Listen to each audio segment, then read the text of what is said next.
Retomando o nosso estudo acerca de tipos de dados que podem ser passados para variáveis, tá? Que estão presentes na linguagem, a gente volta aqui ao zero e nós vamos falar sobre um tipo que é definido como tipo objeto, ok?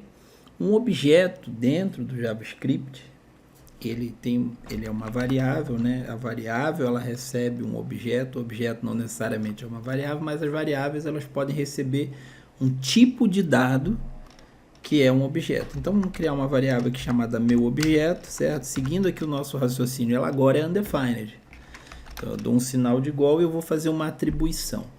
Um objeto é desenhado da seguinte maneira. Lembra que a gente desenhou, né, um array botando dois colchetes? Com objeto a gente coloca duas chaves. Se a gente der um console.log aqui no typeof daquele meu objeto ali, a gente vai ver, certo, que ele basicamente, né, ele não saiu do zero, mas ele já é um objeto, certo? Ele é um objeto vazio, mas ele foi definido como um objeto.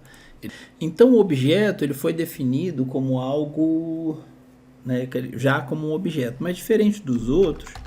Se eu colocar aqui meu objeto igual Carlos, você vai ver que ele aceita, né? Porque na verdade o string, né, todos os dados, né, isso é um entendimento que se você for estudar profundamente o JavaScript, você vai ver que o JavaScript ele é basicamente tudo no JavaScript praticamente é objeto.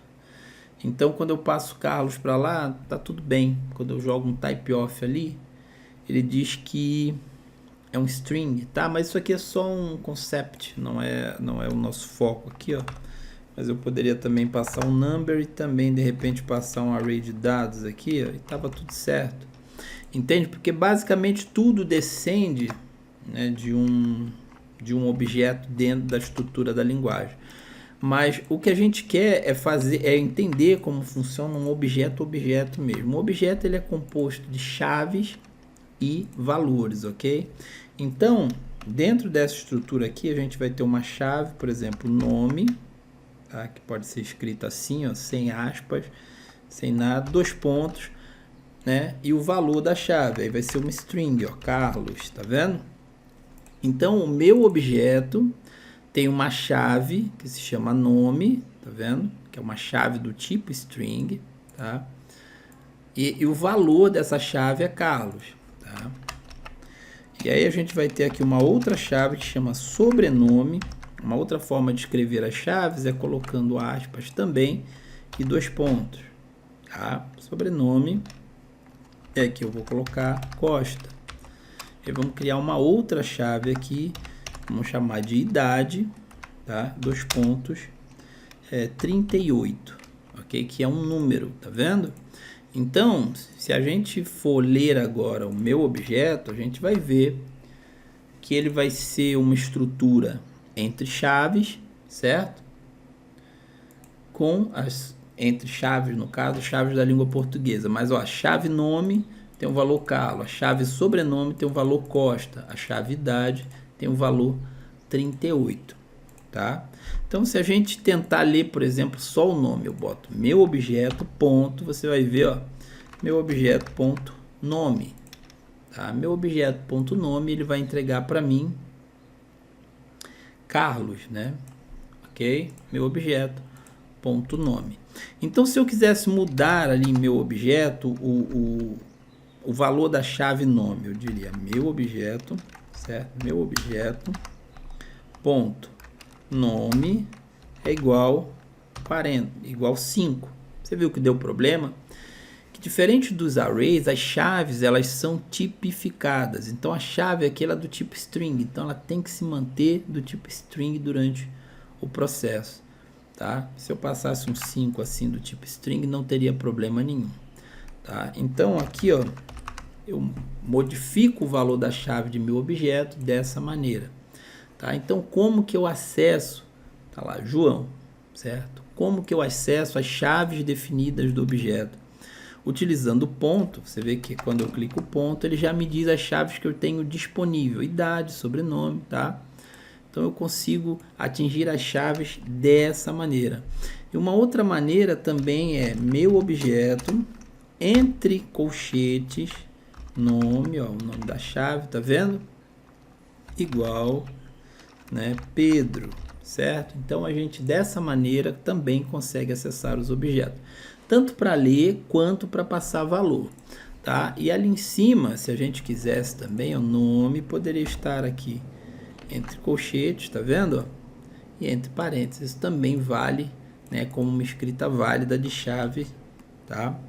E ela é usada principalmente, né, aqui, ó, por exemplo, se a gente tivesse dado o nome dessa chave aqui, deixa eu voltar aqui para nome, sobrenome, mas se ela tivesse, por exemplo, algum espaço, por exemplo, se fosse sobrenome, assim, separado, você vê que ele aceita, ó, espaço e tudo.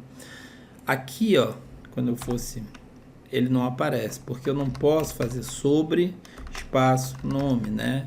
Não é uma coisa válida. Então eu teria que chamar aqui entre, ó, e aí eu conseguiria fazer o acesso. Aqui não tem ponto quando eu uso o colchete. Então eu conseguiria fazer o acesso a essa chave dessa maneira, entendeu? Usando essa estrutura aqui. Mas não é aconselhável utilizar espaço para fazer chaves de objeto. Então essa é a estrutura básica de um objeto, tá vendo? Nome, né, eu defino chaves e valores. Então essas chaves elas são tipificadas, né? A gente já viu o conceito de tipificação, e o objeto é um tipo. Então a gente pode passar basicamente para cá o que a gente quiser, ó. Posso, por exemplo, passar aqui frutas, né? Chave frutas, e frutas pode ser um array, né? Banana, melão.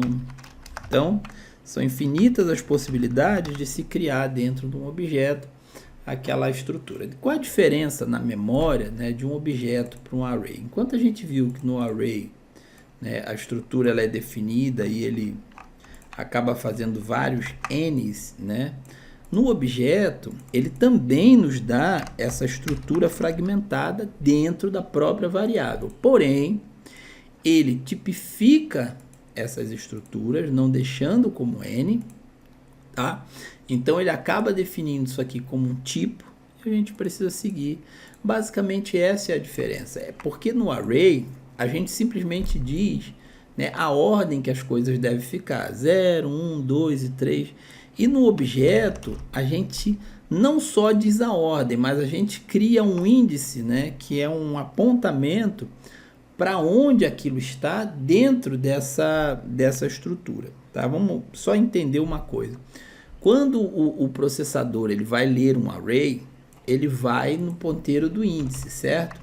O objeto, na teoria, né, da programação ali da organização do hardware, da leitura do processo, ele é uma variável mais inteligente, porque o processador ele vem ao objeto e ele pergunta especificamente onde é que está o nome, né? Então o objeto consegue apontar sabendo que o nome está bem tipificado e guardado no lugar certinho dele. Enquanto no array, esse nome está no meio de outros índices e possivelmente o processador até tem que fazer aí uma paginação para achar. E no objeto a gente já tem o endereço certinho tipificado. Tá bom? Então basicamente seria essa a diferença, que no objeto a gente define o endereço e dá ao processador um caminho mais direto para se chegar. Tanto que para se trabalhar com grandes quantidades de dados, os objetos eles são mais velozes que os arrays quando a gente quer fazer buscas, tá? Inclusive, né, essa estrutura de objetos é utilizada aí hoje em sistemas modernos de bancos de dados, tá? É importante que você conheça, né, essa sistemática aqui de objeto. Essa aula vai ficando por aqui, eu espero você na próxima aula.